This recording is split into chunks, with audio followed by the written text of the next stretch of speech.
शासनकाल में किस तरह से दलितों के साथ अत्याचार हुआ, दलितों के साथ नाइंसाफी हुई। शहजादे ने आखिरकार गलती से ही सही लेकिन मान लिया। राहुल के बयान पर पीएम का पलटवार। शहजादे की जुबान पर सच्चाई आ ही गई है कि किस तरह से कांग्रेस की सरकारों ने दलितों के साथ उनके सिस्टम से ने पीड़ितों को तबाह किया। राहुल के बयान पर पीएम मोदी ने पलटवार किया है। शहजादे की जुबान पर सच्चाई आ गई। जैसे राहुल गांधी ने अपने एक बयान में कहा कि वो मानते हैं कि कांग्रेस ने बहुत सी गलतियां की हैं, उनके सिस्टम ने पीढ़ियों को तबाह किया, ये पीएम कह रहे हैं। राहुल के बयान पर पीएम ने पलटवार किया और कहा है कि शहजादे की जुबान पर सच्चाई आ गई है। कट्टर भ्रष्टाचारियों ने दिल्ली को लूटा है, राष्ट्र प्रथम है, ये हमारा जीवन मंत्र है।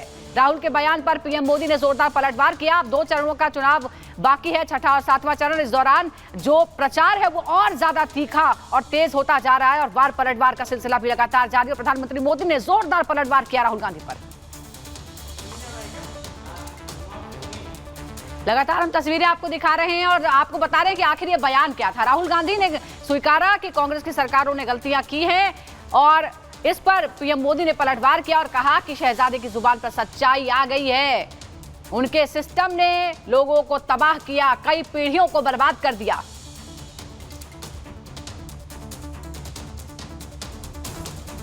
तो चुनाव में अभी 2 चरण बचे हैं और ऐसे में राहुल गांधी ने अपनी सरकारों को लेकर एक ऐसी सच्चाई कबूल कर ली जिसमें बाकी के बचे 2 चरणों में कांग्रेस की मुसीबत बढ़ने वाली है और इसको लेकर बीजेपी कर रही है पलटवार।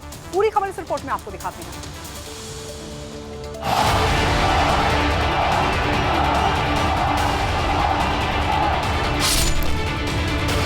शहजादे ने मान लिया है कि उनकी दादी, उनके पिताजी, उनकी माताजी के समय जो सिस्टम बना वो दलितों, पिछड़ों, आदिवासियों का घोर विरोधी रहा है। मोदी का ये बयान कांग्रेस के सिस्टम को ध्वस्त कर रहा है। मोदी का ये बयान कांग्रेसी सरकारों की उस स्याह हकीकत को उजागर करता है जो दशकों तक देश के पिछड़े, गरीब और वंचित लोगों की राह में रोड़ा बनता आया है। और ये बात मोदी खुद नहीं कह रहे हैं, ना ही कोई सियासी आरोप है, बल्कि ये बात खुद कांग्रेस के नेता ने मानी है। जी हां, राहुल गांधी ने मोदी को घेरने के चक्कर में कांग्रेस की नाकामी स्वीकार कर ली कि सरकारी सिस्टम निचली जातियों के खिलाफ है। वही सिस्टम जो कांग्रेस की सरकारों में बना, क्योंकि आजादी के बाद कई दशकों तक सिर्फ कांग्रेस ही सत्ता में रही। कई बार लाख झूठ बोलते हुए भी शहजादे की जुबान पर सच्चाई तो आ ही जाती है। आज कांग्रेस के शहजादे ने एक बड़ा सच स्वीकार कर लिया। सियासत करते हैं, आरोप लगाते हैं तो सच्चाई मुंह से निकल ही जाती है। यही राहुल के साथ हुआ तो क्या मान लिया जाए कि कांग्रेस की नीतियों ने ही देश की ब्यूरोक्रेसी, सरकारी सिस्टम में जातिवाद का जहर खोला? इसका जवाब राहुल गांधी ने खुद हां में कबूल लिया। उन्होंने एक पोस्ट कर लिखा है, मैं जब से पैदा हुआ हूं तब से सिस्टम में बैठा हूं। मैं सिस्टम को अंदर से समझता हूं। आप मुझसे सिस्टम को नहीं छिपा सकते। ये कैसे काम करता है, ये किसका पक्ष लेता है, किसकी रक्षा करता है, किस पर हमला करता है, मैं सब कुछ जानता हूं, क्योंकि मैं सिस्टम के अंदर से आया हूं। सत्ता के गलियारों में जन्मे राहुल हमेशा उस सिस्टम में रहे हैं, तो फिर सुधार क्यों नहीं किया? क्यों अब उन्हें ओबीसी, दलित, पिछड़ा याद आ रहे हैं, जबकि सिस्टम तो उनकी पार्टी की सरकारों ने ही बनाया है? तो राहुल गांधी अब अपने ही बयान पर घिर गए और हमारे सहयोगी दीपेश हमारे साथ जुड़ गए। दीपेश, जब अब वर्तमान में सिस्टम को कोसा जाता है कि चाहे तमाम जो संस्थाएं हैं वो स्वतंत्र नहीं है या फिर आरक्षण का सही लाभ नहीं मिला, तो जिसने सबसे ज्यादा साल तक शासन किया है देश में, ये जाहिर तौर पर उसी सिस्टम की गलती है, जिसने उस सिस्टम को बनाया है उनकी गलती है।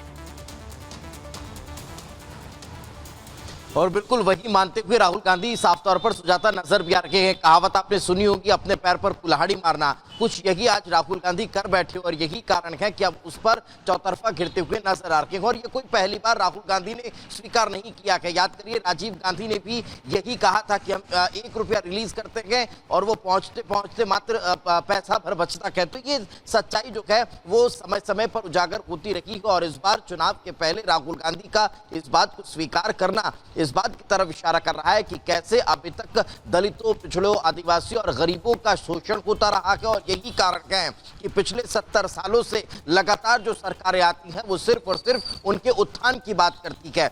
लेकिन बात यही है कि किस तरह से अभी तक का पिछले 70 वर्षों में उनका शोषण हुआ है, उनके लिए जो योजनाएं चलाई गई हैं वो सिस्टम की नाकामियों की वजह से सही समय तक उन तक नहीं पहुंची है। इस बात को खुद राहुल गांधी स्वीकारते हुए और अब नजर भी आ रखेंगे। और यही कारण है कि अब चुनाव के मौके पर उनके इस बयान के बाद वे घिरते हुए दिखाई दे रहे हैं और एक सच्चाई उजागर होने के बाद अब आम जनता भी समझ पा रही है। लेकिन कुल मिलाकर राहुल गांधी ये मांग रहे हैं कि उनके वक्त का मतलब उनकी पार्टी की सरकारों के वक्त जो सिस्टम था वो निचली जातियों के खिलाफ है। बहुत बहुत शुक्रिया दीपेश हमारे साथ जुड़ने के लिए।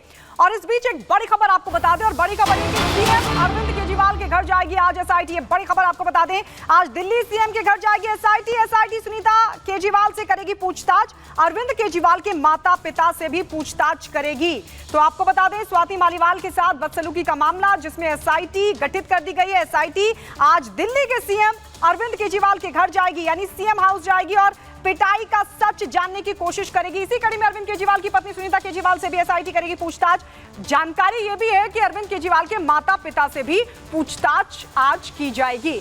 तो बदसलूकी मामला जिसमें विभव पुलिस रिमांड पर है, आज विभव को कोर्ट में पेश भी किया जाएगा। लेकिन इस सब के बीच आपको बता दें, अब अरविंद केजरीवाल के माता पिता से पूछताछ होगी। इसके अलावा सुनीता केजरीवाल जो कि अरविंद केजरीवाल की पत्नी है, उनसे भी एसआईटी करेगी पूछताछ। बिल्कुल, तो देखिए अब इस मामले में जो जांच का दायरा है वो फैलता जा रहा है। हमारे सहयोगी जतिन हमारे साथ जुड़ गए हैं। जतिन, ये जो अभी जो चल रही है कार्रवाई से लगता है कि जांच का दायरा फैल चुका है। क्या जानकारी मिल पाई है, कब तक टीम आवास पर पहुंचेगी और कौन कौन से लोग हैं जिनसे पूछताछ हो सकती है?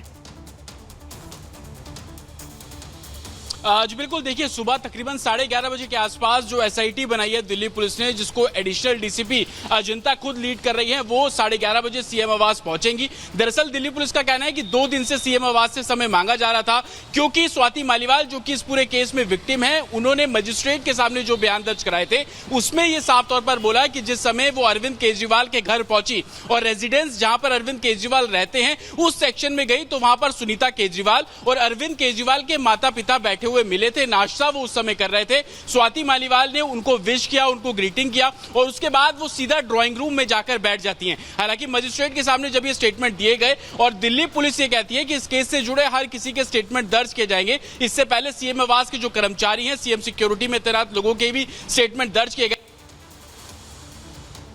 जी बिल्कुल, तो जतिन को आप सुन रहे थे और जतिन ये बता रहे हैं कि कैसे आज 11 बजे का वक्त दिया गया जब एसआईटी, क्योंकि स्वाति मालीवाल बदसलूकी मामले में कोशिश ये की जा रही कि आखिरकार 13 तारीख को हुआ क्या था, 13 मई को ऐसा क्या हुआ था जो स्वाति मालीवाल की तरफ से इतने गंभीर आरोप लगाए गए हैं। अरविंद केजरीवाल के पीए पर मारपीट का आरोप लगाया, गाली गलौज धमकी देने का आरोप लगाया गया है। अरविंद केजरीवाल का भी एफआईआर में नाम है। और इस सब के बीच क्या हुआ था ये जानने के लिए आज एसआईटी पहुंचेगी सीएम हाउस।